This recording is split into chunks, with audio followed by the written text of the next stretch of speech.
बिस्मिल्लाहिर्रहमानिर्रहीम। अस्सलाम वालेकुम स्टूडेंट्स। बहुत ज़िक्की यूनिवर्सिटी मुल्तान वाले जितने भी स्टूडेंट्स हैं सब ठीक ठाक होंगे। स्टूडेंट आज की वीडियो ख़ास तौर पर एडी इंग्लिश यानी बीए इंग्लिश के स्टूडेंट्स के हवाले से है, क्योंकि स्टूडेंट्स आपको मालूम है कि जो एडीए की इंग्लिश है यानी बीए वाली कुछ इंग्लिश है इसकी सप्ली बहुत आती हैं।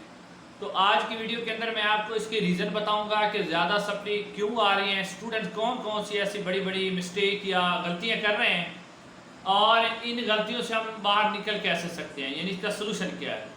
स्टूडेंट नंबर 1 तो आपने याद रखना है कि आपने इम्तिहान की प्रिपरेशन मुकम्मल करनी है। स्टूडेंट समझते हैं कि 1 या 2 मंथ की पढ़ाई से इसकी प्रिपरेशन हो जाएगी, तो ये गलत बात है। स्टूडेंट आपको मालूम है कि काफ़ी लेंथी कोर्स है और दूसरी बात यह है कि जो इंग्लिश है ना ये हमारी लैंग्वेज नहीं है, तो इसके लिए काफ़ी एफर्ट की ज़रूरत है। नंबर 1 तो आपने कोशिश करना है कि आप पूरा फोकस करें और अपनी स्टडी जो है ना उसको कंप्लीट करें, उसकी प्रिपरेशन आप मुकम्मल करें। कम से कम 1 से 2 या 3 दफ़ा हमारा कोर्स जो है ना रिवाइज होना चाहिए। अच्छा स्टूडेंट नंबर 2 जो ये है कि स्टूडेंट जो है ना ज़्यादातर क्या करते हैं कि फोकस करते हैं ए पेपर पर। बीए इंग्लिश का जो बहुत ही जिक्र है ए पेपर है उस पर ज़्यादा फोकस करते हैं। स्टूडेंट ने याद रखना है आपने ए पेपर पर भी फोकस करना चाहिए, लेकिन ये याद रखना है कि ए पेपर में आपको उतने मार्क्स नहीं मिलते जितने बी पेपर मिलते हैं। तो नंबर 2 स्टूडेंट यही मिस्टेक कर रहे हैं कि बी पेपर पर इतना फोकस नहीं कर रहे। ठीक है स्टूडेंट, उसकी वजह कि ए पेपर में काफ़ी लेंथी होता है और जो आप समरी वगैरह लेंथ लिखते हो तो उसमें मिस्टेक का भी ज़्यादा चांस होता है, लेकिन बी पेपर में कुछ ऐसी चीज़ें होती हैं जिनको आप इजीली मतलब प्रिपेयर करके ना अच्छे नंबर ले सकते हो। उसके बाद स्टूडेंट्स अगला जो मतलब है चीज़ वो ये है कि स्टूडेंट जब पेपर को सॉल्व करते हैं उस वक्त अपने टाइम लिमिट का ध्यान नहीं रखते। आपने क्या करना है, आपके पास वॉच हो, आपने पूरा मैनेज करके लिखना है। मसलन मैं मिसाल देता हूँ आपको कि जब ए पेपर स्टूडेंट सॉल्व करते हैं ना, अब उनको एंथोलॉजी या सिलेक्शन की उन्होंने एक समरी स्टार्ट कर ली है, अब उनको अच्छे तरीके से आती है, वो उसी के ऊपर लिखते लिखते सारा टाइम जो है ना उसी के ऊपर वेस्ट कर। जब वो एक समरी मुकम्मल करते हैं ना तो तकरीबन 1 आवर ख़त्म हो चुका होता है। जब वो टाइम देखते हैं तो 2 आवर रह गया तो इतना पेपर पड़ा होता है, फिर उसमें वो जल्दी जल्दी करते हैं, जल्दी में मिस्टेक भी होती है और पेपर भी पूरा टाइम नहीं होता। जब पेपर पूरा टाइम नहीं होगा तो वो क्वेश्चन के नंबर भी आपको नहीं मिलेंगे। अब आप एक समरी जितनी भी अच्छी लेके 15 नंबर की समरी है, ज़्यादा जब आपको 8 नंबर 9 नंबर दे देगा तो बाकी नंबर आप कहाँ से लेंगे। और इसीलिए आपने जब भी पेपर सॉल्व करना है टाइम मैनेजमेंट सामने रखनी है, टाइम को बिल्कुल वॉच आपके पास हो, बार बार आप टाइम देखें और फिर उसको आगे सोल्यूशन की तरफ जाए। अब स्टूडेंट बात करते हैं पेपर ए की। अच्छा स्टूडेंट पेपर ए में जो होता है मेजर जो मिस्टेक होती है, जब हम एंथोलॉजी और सिलेक्शन की समरियाँ लिखते हैं तो स्टूडेंट एग्जैक्ट जो समरी की स्टोरी होती है वो उठा के लिख देते हैं। स्टूडेंट इस तरह जो समरी हम लिखते हैं उसके मार्क्स हमें नहीं मिलते। हमने क्या करना है कि जो भी समरी लिखनी है चाहे वो सिलेक्शन की है या एंथोलॉजी की है, उसके अंदर आपने इस बात को जहन में रखना है कि समरी के स्टार्ट में मतलब जैसे शूटिंग एलिफेंट की समरी है, थोड़ा स्टार्ट में आप लिखें कि जॉर्ज ऑरवेल के बारे में थोड़ा लिखें कि वो किस तरह के राइटर हैं, और नंबर 2 ये जो उन्होंने लिखी है शूटिंग एलिफेंट इसको किस तरह लिखना है कि आपने उन्होंने अच्छे अल्फाज का इस्तेमाल किया है, कहानी को बड़ा खूबसूरत और सिंपल वर्ड में बयान किया है। ये आपने स्टार्टिंग में लिखना होता है और जब समरी ख़त्म होती है तो एंड में भी आपने इंप्रेशन देना है कि इस मतलब जैसे शूटिंग एलिफेंट है तो आप इंप्रेशन एंड में 2-4 लाइनों का देंगे कि इस ऐसे को पढ़ने के बाद हमें ये महसूस होता है, यानी उसने इतना खूबसूरत अंदाज से ऐसे को बयान किया कि ऐसे लगता है कि बंदा उसी जगह में मौजूद है और वो खुद इस कहानी को देख रहा है। तो ये चीज़ स्टूडेंट नहीं लिखते, स्टूडेंट डायरेक्टली बस समरी लिख देते हैं और बाद में कहते हैं सर हमारे नंबर दिए, उन्होंने 2 या 3 नंबर दिए। अच्छा उसके बाद आ जाते हैं आप समरियों के सवालों की तरफ। तो स्टूडेंट जब आपने क्वेश्चन लिखना है ना तो क्वेश्चन स्टूडेंट ज़्यादातर क्या करते हैं कि समरी रेडी कर लेते हैं, उसी में से क्वेश्चन लिखते हैं। बात ये ठीक है कि उसी में से क्वेश्चन बन सकते हैं, ये बात गलत नहीं है, लेकिन स्टूडेंट बाद का किस तरह होता है कि क्वेश्चन जो वो आपसे पूछता है ना वो आपने इस तरह बनाया था जैसे पैराग्राफ है, पैराग्राफ से रिलेटेड क्वेश्चन हो गए। अब आपने मतलब क्या करना है कि सवाल आपको उसने दिया, आपने थोड़ा अंदाज़ा किया कि ये पैराग्राफ इस पर सूट करता है, आपने पूरा पैराग्राफ उठा के लिख दिया।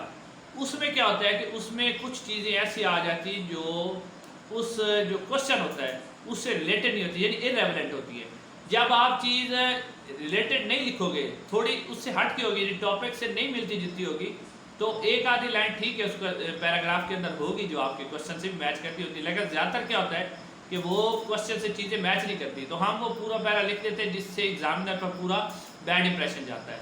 तो वो आपको नंबर नहीं देता। स्टूडेंट इसका हाल ये है कि जब आप सवाल लिखें ना तो जो रेलिवेंट चीज़ें हैं यानी जो क्वेश्चन से रिलेटेड है आपको समरी में से आती है वो लिखें, और जो अपनी तरफ से भी ऐड करनी तो रेलिवेंट चीज़ें हो जो आप ऐड करें। ग्रामर का भी खास तौर पे आप उसका ख्याल रखें।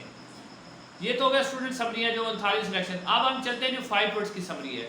स्टूडेंट 5 वर्ड्स की समरी जो होती है वो आपने इतनी लेंथी नहीं लिखनी होती, उसका भी स्टार्ट और एंड में थोड़ा बहुत आपने शायर के बारे में इंट्रोडक्शन देना है, समरी के बारे में आपने बताना है कि पोएम के अंदर कैसा उसने लिखा है, तो उसको थोड़ा शॉर्ट करके मुनासिब अल्फाज के साथ लिखे। रेफरेंस कॉन्टेक्स्ट जब आपने लिखना है उसमें आपने ध्यान रखना है कि सबसे पहले आपने जो पूरा आपका रेफरेंस है या कॉन्टेक्स्ट यानी जो जहाँ से वो पोएम के शेर आए हैं, ठीक है, विरसे जहाँ से उसने दी है ना उनको पहले रिकॉग्नाइज करें, आप उनकी पहचान करें कि कौन सी पोएम है। यानी रेफरेंस और कॉन्टेक्स्ट बिल्कुल आपने ठीक देना है। अगर आप किसी पोएम का एक्सप्लेनेशन ठीक लिख देते हो लेकिन रेफरेंस कॉन्टेक्स्ट गलत लिख देते हो तो उसके नंबर नहीं मिलेंगे आपको। आपने क्या करना है, रेफरेंस और कॉन्टेक्स्ट लिख लेना है। लेकिन इसमें यह फ़ायदा होता है कि अगर आपको समरी आती है तो जब रेफरेंस कॉन्टेक्स्ट आप लिख लोगे और एक्सप्लेनेशन देनी है, अगर आपको एक्सप्लेनेशन आती है तो वेल एंड बेस्ट फिर आप लिखें। अगर नहीं आती तो एक्सप्लेनेशन में पूरी समरी भी लिखी जा सकती है। क्यों, एक्सप्लेनेशन के 5 नंबर होते हैं, अगर आप पूरी समरी लिखोगे वो 2 या 3 नंबर तो आपको ज़रूर देगा, और रेफरेंस कॉन्टेक्स्ट के आपको पूरे नंबर मिल जाने हैं। लेकिन ये याद रखना है कि जब आप एक्सप्लेनेशन लिखें, अगर आपको एक्सप्लेनेशन नहीं आती तो आप समरी लिखें, ना कि आप खुद लिखने की कोशिश करें। अगर आप खुद लिखने की कोशिश करेंगे तो उसके अंदर मिस्टेक होगी तो एग्जामिनर पे आपका गलत इंप्रेशन जाएगा। लिहाजा अगर रेफरेंस कॉन्टेक्स्ट ना तो उसकी जगह आप पूरी समरी ऐड करें। तो स्टूडेंट अब हम चलते हैं बी पेपर की तरफ। जो बी पेपर होता है उसमें क्या करना है आपने, बी पेपर में स्टूडेंट सबसे पहले आपने जो इडियम्स हैं उनका आप देखें कि इडियम्स अक्सर स्टूडेंट जो रहता है ना, आप इडियम आप आराम से प्रिपेयर कर सकते हो। अभी मैं आपको बता दूं जो 5 ईयर है ना आपके पास, 2014 से 2020 तक जितने भी पेपर हैं ये 6 या 7 पेपर बनते हैं, टोटल 12 हो जाएगा। इसमें से इडियम रेडी कर लें, आपका पूरा पेपर अटैम्प्ट हो जाएगा। लेकिन स्टूडेंट क्या करते हैं कि इडियम्स लिखते हैं, वो जो जुमले बनाए होते हैं मतलब मल्टीपल जो सेंटेंस होते हैं, जैसे आपके पास अबव बोर्ड का जुमला आ गया तो आपने लिख दिया कि what is mean by above boards, ठीक है, या इस तरह से I do not know the means of above boards. तो स्टूडेंट इस तरह का जब हम जुमला बनाते हैं तो एग्जामिनर को सारा पता होता है, उसको पता होता है इस बच्चे ने रट्टा लगाया हुआ है, तो लिहाजा आप इडियम को मुकम्मल तौर पर लिखें। इस तरह के फिक्रे ना लिखें वरना आपको फिर नंबर नहीं मिलेंगे, फिर आप शिकायत करोगे कि मेरी जनाब सप्ली आ गई है। अच्छा स्टूडेंट उसके बाद क्या होता है, उसके बाद ऐसे अक्सर स्टूडेंट क्या करते हैं, ऐसे याद नहीं करते। आपको पता है ऐसे के नंबर होते हैं, ऐसे भी मल्टीपल टॉपिक ऐसे से क्या होगा, कोई ऐसे ये नहीं कहता कि मल्टीपल टॉपिक बिल्कुल लगता है, लेकिन लग जाता है। लेकिन बाल बात इस तरह का टॉपिक आ जाता है कि मल्टीपल जो ऐसे होता है वो बिल्कुल इरेलेवेंट हो जाता है, उससे बिल्कुल मैच ही नहीं करता, लेकिन हम लिख आते हैं। तो लिहाजा स्टूडेंट्स जो आप मल्टीपल ऐसे लिखें, पहले आपके सारे हैं जहाँ भी हैं उनको ज़रा तैयार करवा लें कि कौन कौन से टॉपिक फिट बैठता है। अगर तो फिट बैठता है तो ठीक है, अदरवाइज आप ऐसे तैयार करें। उसके बाद स्टूडेंट बी पेपर में होती है सीवी। तो सीवी सबसे आसान टॉपिक है, अगर आप सीवी को थोड़ा गौर कर लें, इसीलिए मैं बार बार कह रहा हूँ कि बी पेपर पे ज़रा तवज्जो करें। सीवी पे स्टूडेंट क्या करना है, आपने सीवी पे थोड़ा आपने गौर करना है। सीवी पे जब आप गौर करोगे 1 या 2 सीवी आप याद कर लोगे, उसमें सिर्फ पोस्ट की चेंज होती है या डेजिग्नेशन की चेंज होती है जो आपने लिखनी होती है, बाकी एजुकेशन थोड़ा बहुत चेंज हो तो वो आप लिख लोगे। तो सीवी पे फोकस करें, सीवी अच्छी लिखेंगे आप, और जो आपकी ऑब्जेक्टिव है सीवी के बाद है ऑब्जेक्टिव भी आपने 5 ईयर में 2014 से आगे जो है मतलब लास्ट 6 जो होते हैं वो आप रेडी कर लें, उस हिसाब से आपका रेडी हो जाएगा। उसके बाद स्टूडेंट जो अगली हमारी मिस्टेक होती है और उसका हल वो है कंप्रीहेंशन आपकी। जब आप कंप्रीहेंशन में सवाल लिखते हो उनके आंसर लिखने होते हैं, आंसर लिखते हुए क्या करते हो कि सेम आप कॉपी कर लेते हो, जो उसमें से उठा कर पैराग्राफ के अंदर सेम कॉपी करके आपने लिख दिया। जब आप सेम कॉपी करके लिखते हो तो वो क्या होता है कि उसमें सेंटेंस का फ़र्क होता है, टेंस का फ़र्क होता है, तो वो उसका जवाब वो नहीं बनता, लेकिन हम उसको उठा के लिख देते हैं। तो जब हम उस सेम लिखेंगे तो उसका कोई भी नंबर नहीं मिलेगा। नंबर आपने ये ध्यान रखना है कि जब प्रेसी को आपने सॉल्व करना है, यानी कंप्रीहेंशन जो आपकी है उसकी प्रेसी भी आगे बनानी होती है, उसमें सेम आंसर नहीं लिखने, आपने अपनी तरफ से कोशिश करना है कि जुमले लिखने की सेम लिखोगे बिल्कुल एक भी नंबर नहीं मिलेगा। ये भी हम बहुत बड़ी गलती करते हैं, जिस वजह से हमारा स्टूडेंट बार बार सप्ली के लिए कहते हैं कि हमारी इंग्लिश में सप्ली आ जाए। वो भी आपने गौर करना है, बिल्कुल सेम नहीं लिखना, उसमें से भी आप खुद अपने सेंटेंस जो है ना वो अरेंज करें।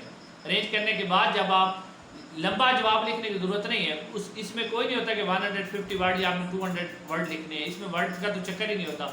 आपने सेम बस टू द पॉइंट जवाब देना है और समरी उसके पैराग्राफ के अंदर में से नहीं देना, सेम टू सेम अपने अल्फाज में लिखना है। तो आखिर में जो प्रेसी बनानी है वो उसकी प्रेसी बनानी होती, वो भी आप ज़रा शॉर्ट करके आराम से बना के आए। तो अगर आपको प्रेसी में प्रॉब्लम है तो मेरी वीडियो दी हुई है प्रेसी की, उसका लिंक भी मैंने डिस्क्रिप्शन में दे दूँगा और CV लिखने का तरीका भी वहाँ से आप रेडी कर लें। अगर आप पेपर को इस तरह करेंगे तो इंशाल्लाह आपका पेपर अटैम्प्ट होगा और आप आराम से इंग्लिश के अंदर से पास हो जाएंगे। तो स्टूडेंट इंशाल्लाह नेक्स्ट वीडियो में आपसे मुलाकात होगी। अस्सलाम वालेकुम।